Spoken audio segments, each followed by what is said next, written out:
കൂട്ടുകാരെ, ഇന്ന് നമുക്ക് സദ്യയ്ക്ക് ഒഴിച്ചുകൂടാൻ പറ്റാത്ത 2 വിഭവങ്ങൾ തയ്യാറാക്കിയെടുക്കാം. ആദ്യം നമുക്ക് അല്പം എരിവും മധുരവും പുളിയും ഉപ്പും എല്ലാം കൂടി ചേർന്നിട്ടുള്ള നല്ലൊരു പുളിശ്ശേരിയാണ് തയ്യാറാക്കിയെടുക്കുന്നത്. സദ്യയ്ക്ക് ഇലയിൽ ഒഴിച്ചുകൂടാൻ പറ്റാത്തൊരു വിഭവമാണിത്. പിന്നെ നമ്മുടെ സദ്യകളിലെ രാജാവ് എന്നറിയപ്പെടുന്ന സാമ്പാറാണ്. സാമ്പാർ വറുത്തരച്ചും പൊടിയിട്ടുമൊക്കെ വയ്ക്കാറുണ്ട്. എന്നാൽ ഒരു സദ്യ തയ്യാറാക്കുമ്പോൾ ഒരുപാട് പച്ചക്കറികളൊന്നും ചേർക്കാതെ നല്ല സൂപ്പർ ടേസ്റ്റി ആയിട്ട് സാമ്പാറിൻ്റെ അതേ മണത്തിലും ഗുണത്തിലും കുറഞ്ഞ ചേരുവകൾ വെച്ച് തയ്യാറാക്കുന്നതും കൂടി കാണിക്കുന്നുണ്ട് കേട്ടോ.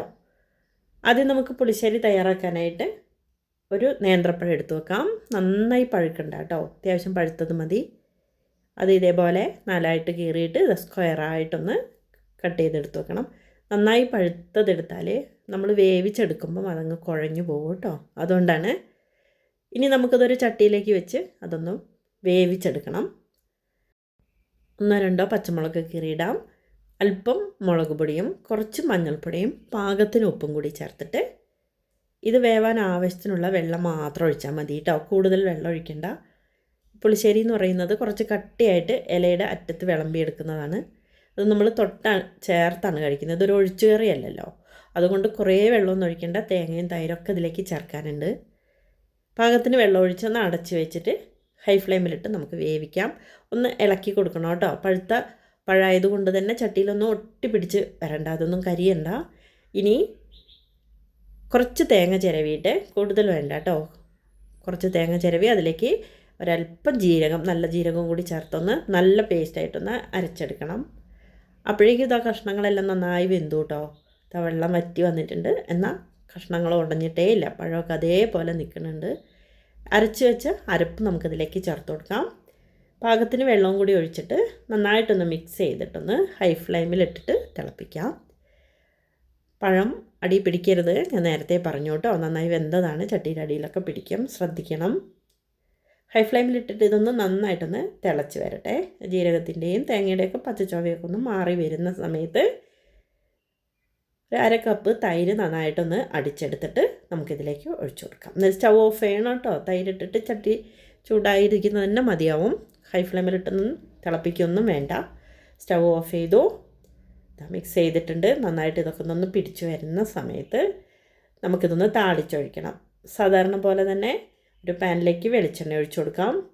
വെളിച്ചെണ്ണയിലേക്ക് കടുകും വറ്റൽമുളകും കറിവേപ്പിലയും കൂടി ഇട്ടിട്ട് ഒന്ന് അതിലേക്ക് ചേർത്ത് കൊടുക്കാം. സൂപ്പറായിട്ടുള്ള പുളിശ്ശേരിയാണ്. അല്പസമയം ഇരുന്ന് അത് നന്നായി കുറുകി വരും കേട്ടോ. ഇനി നമുക്ക് സാമ്പാർ തയ്യാറാക്കിയെടുക്കാം. ഞാൻ നേരത്തെ പറഞ്ഞു പച്ചക്കറികളെല്ലാം അധികം ഒന്നും ചേർക്കണില്ല. കുറഞ്ഞ പച്ചക്കറികൾ വെച്ച് നല്ല ഒഴിച്ചു കൂട്ടുന്ന നല്ല സൂപ്പർ ടേസ്റ്റി ആയിട്ടുള്ള നല്ലൊരു സാമ്പാറാണ് ഞാൻ തയ്യാറാക്കിയെടുക്കുന്നത്. വളരെ എളുപ്പത്തിൽ നമുക്ക് സദ്യയ്ക്ക് ഒരുപാട് പച്ചക്കറി വിഭവങ്ങളൊക്കെ ഉണ്ടാവും. അപ്പോൾ കുറേ കഷ്ണങ്ങളൊക്കെ ഇട്ട് സാമ്പാർ വെച്ചാൽ അതൊക്കെ വേസ്റ്റ് ആവില്ലേ. അതുകൊണ്ട് ഇതാ കുറച്ച് ചെറിയുള്ളിയും പച്ചമുളകും ഒരു കിഴങ്ങും കുറച്ച് തക്കാളിയും മുരിങ്ങക്കായും കൂടി ഒരു ചട്ടിയിലേക്ക് ഇട്ട് കൊടുത്തു കേട്ടോ. പാകത്തിന് ഉപ്പ് ചേർത്തു. പിന്നെ സാമ്പാർ പൊടിയും മുളക് പൊടിയും മഞ്ഞൾപ്പൊടിയുമാണ് ചേർത്ത് കൊടുക്കുന്നത്. ഇതിലേക്ക് അല്പം പുളിവെള്ളവും കൂടി ഞാനിപ്പോൾ തന്നെ ഒഴിച്ചു കൊടുക്കുന്നുണ്ട്. വാളംപുളി കുതിർത്തെടുത്തതും കൂടി ചേർത്ത് കൊടുത്തിട്ട് കഷ്ണങ്ങൾ വേവാൻ പാകത്തിലുള്ള വെള്ളം മാത്രം ഒഴിച്ചു കൊടുത്താൽ മതി. കിഴങ്ങും മുരിങ്ങക്കായൊക്കെ അല്ലേ വേവേണ്ടത്. ചെറിയുള്ളിയും ഒന്ന് മിക്സ് ചെയ്തിട്ട് ഒന്ന് അടച്ചു വെച്ചോ. ഹൈ ഫ്ലെയിമിലിട്ട് അതൊന്ന് തിളച്ച് നന്നായിട്ടൊന്ന് വെന്ത് വരട്ടെ കേട്ടോ. ഈ സമയം കുറച്ച് പരിപ്പ് ഞാൻ കുക്കറിൽ വേവിച്ചെടുത്തിട്ടുണ്ട്. നന്നായിട്ടൊന്ന് വേവിച്ചെടുത്തു. നമുക്ക് കഷ്ണങ്ങളെല്ലാം കൂടി കുക്കറിലിട്ട് അടിക്കണ്ട, അല്ല വെന്ത് കുഴഞ്ഞു പോകുമല്ലോ. സാമ്പാറിൽ കുറച്ച് കഷ്ണങ്ങൾ ഇങ്ങനെ കിടക്കണ്ടേ വിളമ്പുമ്പോൾ, അതാണ് ഇങ്ങനെ സെപ്പറേറ്റ് വേവിച്ചെടുത്തത്. ഇതാ നന്നായി വെന്തുടഞ്ഞ പരിപ്പാണ് കേട്ടോ, സാമ്പാർ പരിപ്പ്. അത് ഇതിലേക്ക് ചേർത്തു. നമ്മളിതിലേക്ക് തേങ്ങയൊന്നും വറുത്തരച്ച് ചേർക്കുന്നില്ല. അപ്പോൾ അത്യാവശ്യം പരിപ്പ് തന്നെ നന്നായി വേവിച്ചെടുക്കണം. നന്നായിട്ട് വെന്തുടഞ്ഞ് കറിയിലേക്ക് പിടിക്കട്ടെ കേട്ടോ. ഇപ്പോൾ ഞാൻ കുറച്ച് വെളിച്ചെണ്ണയിൽ ഒരു ചെറിയൊരു കഷ്ണം കായം നന്നായിട്ടൊന്ന് വറുത്തെടുത്തു. എന്നിട്ട് അതും കൂടി ഒന്ന് ചേർത്ത് കൊടുക്കണം കേട്ടോ. ചെറുത് മതി. സാമ്പാർ പൊടിയിൽ നല്ലപോലെ ഫ്ലേവറൊക്കെ വന്നിട്ടുണ്ട്. എന്നാലും എക്സ്ട്രാ ചെറിയൊരു കഷ്ണം ചേർത്തു. പിന്നെ 1-2 വെണ്ടയ്ക്ക വെളിച്ചെണ്ണയിലൊന്ന് വഴറ്റിയെടുക്കണം. ഇതിലേക്ക് ചേർത്ത് കൊടുക്കാം. കറിയിലേക്ക് തിളച്ച് ഒന്നും കൂടി ഒന്ന് തിളക്കട്ടെ കേട്ടോ. ഹൈ ഫ്ലെയിമിലിട്ട് നന്നായിട്ടൊന്ന് തിളപ്പിച്ച് ഉപ്പും പുളിയും എല്ലാം പാകമുണ്ടോ എന്നൊക്കെ നോക്കിയിട്ട് നമുക്കിത് സ്റ്റൗ ഓഫ് ചെയ്യാം. കുറച്ച് മല്ലിയില ചെറുതായിട്ടൊന്ന് കട്ട് ചെയ്തിട്ട് ഇട്ട് കൊടുക്കാം.